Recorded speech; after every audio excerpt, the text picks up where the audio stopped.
tenemos, es jueves, por supuesto, el privilegio de contar con la presencia del maestro Alfonso Zárate, periodista. Él publica todos los jueves en el diario El Universal su columna titulada Los usos del poder, mismo nombre que nos fusilamos para identificarlo aquí en este espacio de Grupo Fórmula, y al mismo tiempo es presidente de GCI, Grupo Consultor Interdisciplinario. Es una firma especializada en asuntos de estrategia y comunicación política. Bienvenido, ¿cómo estás? Bien, Pepe. Alfonso, te hemos invitado hoy porque hay un hecho que no puede pasar desapercibido. 94 años de gobiernos priistas en el Estado de México terminaron hoy. Tan importante es la fecha y tan simbólica que el propio presidente de la República personalmente asistió a este funeral. ¿O cómo lo ves tú? Sí, sin duda, Pepe. Yo creo que... Es el funeral del Grupo Atlacomulco. Del Grupo Atlacomulco, y del PRI en el Estado de México. Y del PRI en el Estado de México. Yo pienso que cuando se analiza al PRI, es necesario separar las distintas culturas regionales. Sí. ¿Eso qué quiere decir? Que no es lo mismo el PRI del Estado de México que el de Veracruz o que el de Sonora. Cada uno de ellos tiene las características que le aporta la cultura política de su clase gobernante.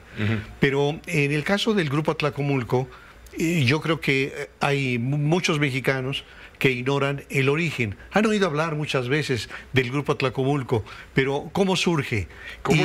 Tenemos la idea de que es una especie de mafia, de secta política, que tiene misterios y horrores escondidos solo para iniciados. ¿Así era el Grupo Atlacomulco? De alguna manera es una hermandad, pero fíjate qué interesante. El 8 de marzo de 1942, el gobernador del Estado de México, Alfredo Zárate Albarrán, muere como producto de un atentado que se produce al final de una comida en la cual se sabe que corrió mucho alcohol, mucho coñac. Esa comida la ofreció el gobernador Zárate Albarrán a los ministros de la Suprema Corte de Justicia y a los magistrados del Tribunal Superior de Justicia del Estado de México. Y casi concluyendo el banquete, se acerca a la mesa del gobernador el líder del Congreso, Fernando Ortiz Rubio, saca la pistola y la vacía al cuerpo del gobernador. No muere instantáneamente, ahí lo llevan de emergencia al hospital, transfusiones, en fin, pero a los 4 o 5 días fallece como consecuencia de ese atentado. Era presidente de la República el general Manuel Ávila Camacho, el presidente Caballero, y entonces Ávila Camacho llega a la conclusión de que ya no es tolerable esa clase política violenta, agreste del Estado de México. Empistolada. Así es. Y entonces dice, ya es un momento de cambiarla. ¿Y cómo sugiere cambiarla? Dispone que el embajador, un diplomático muy prestigiado, Isidro Fabela Alfaro, que estaba en Europa, regrese a México para ser gobernador del Estado de México. Y entonces Isidro Fabela, que nunca se había desprendido de su pueblo de Atlacomulco, siempre había mantenido una relación, regresa para ser gobernador. Y en el pueblo, en Atlacomulco, se organiza una verbena para celebrar que tienen gobernador. Y a esa verbena acude un adolescente de apenas 15 años, a quien le dan el discurso en honor del nuevo gobernador. Y ese jovencito adolescente se llamó Carlos Hank González. Entonces, el profesor Hank, a los 15 años... Que se pasó de rico. Sí, me parece que es muy interesante esta parte de la historia, porque el adolescente Hank establece una relación de todo tipo. Es una relación política, pero es una relación de negocios, pero es una relación afectiva con el viejo embajador. Y en aquellos tiempos, el diplomático Isidro Fabela acostumbra a organizar reuniones y veladas con políticos, con literatos, con filósofos, con músicos, al grado tal de que la gente dice que Atlacomulco es la Atenas del Estado de México. Así que cuando la gente dice los usos peculiares de los mexiquenses, el extremo cuidado en la ropa, la corbata que haga juego, el calzado de marca, impecable, los relojes, todo eso, se los aportó Hank González. No, los aportó Isidro Fabela. Y entonces es el diplomático Fabela quien educa y forma políticamente al chamaco Carlos A. González. Hoy fueron los funerales de la reminiscencia de este grupo entre leyenda y verdad, entre mito y verdad.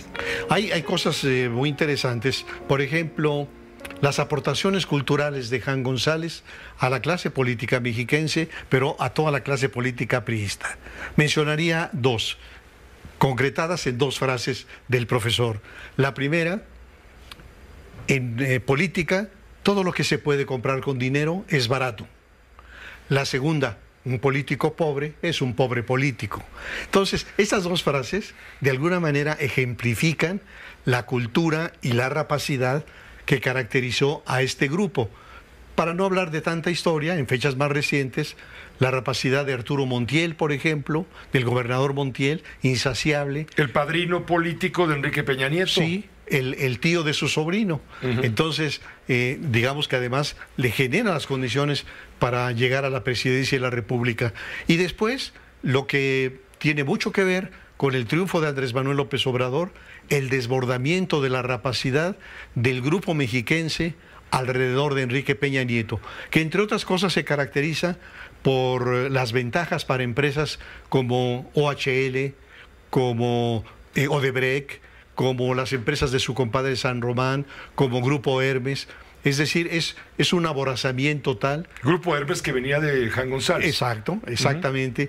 Y todo esto lo que genera es una irritación por el enorme cinismo de esta clase gobernante. Y ese hartazgo es uno de los componentes que explican el triunfo apabullante de Andrés Manuel López Obrador. Es decir, hay un componente del voto de castigo al PRI por las rapacidades del grupo mexiquense. ¿Y qué papel jugó el actual gobernador que ya se despide mañana?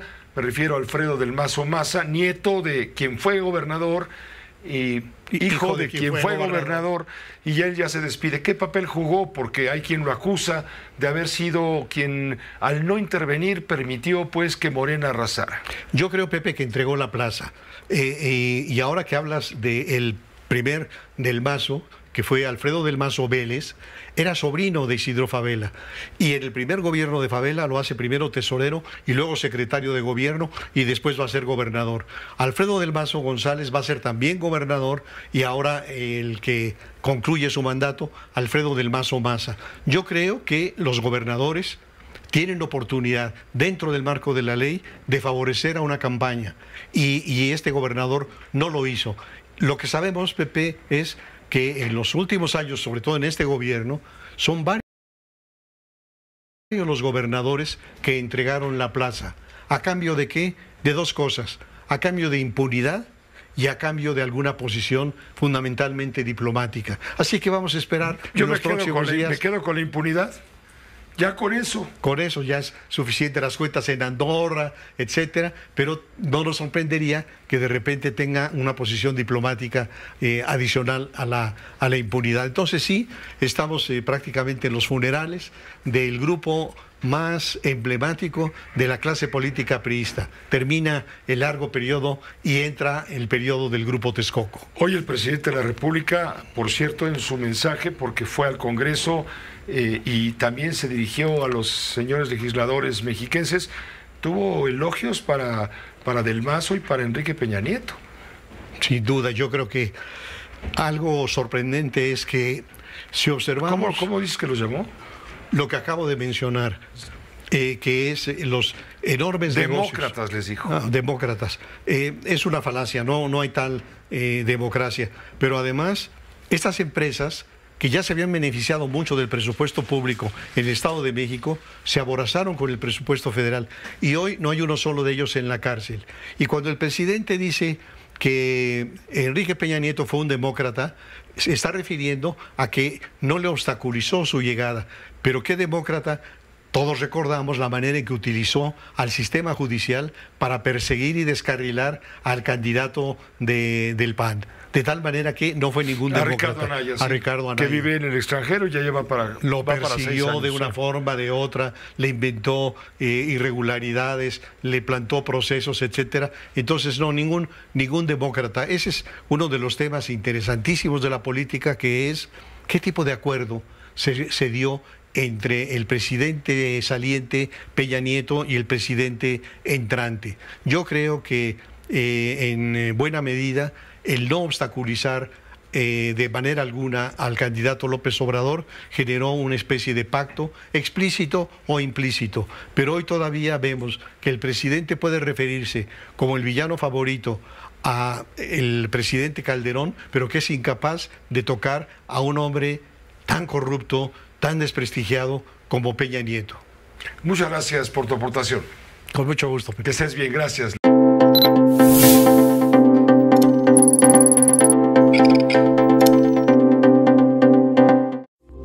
Esta fue una producción de Grupo Fórmula. Encuentra más contenido como este en radioformula.mx.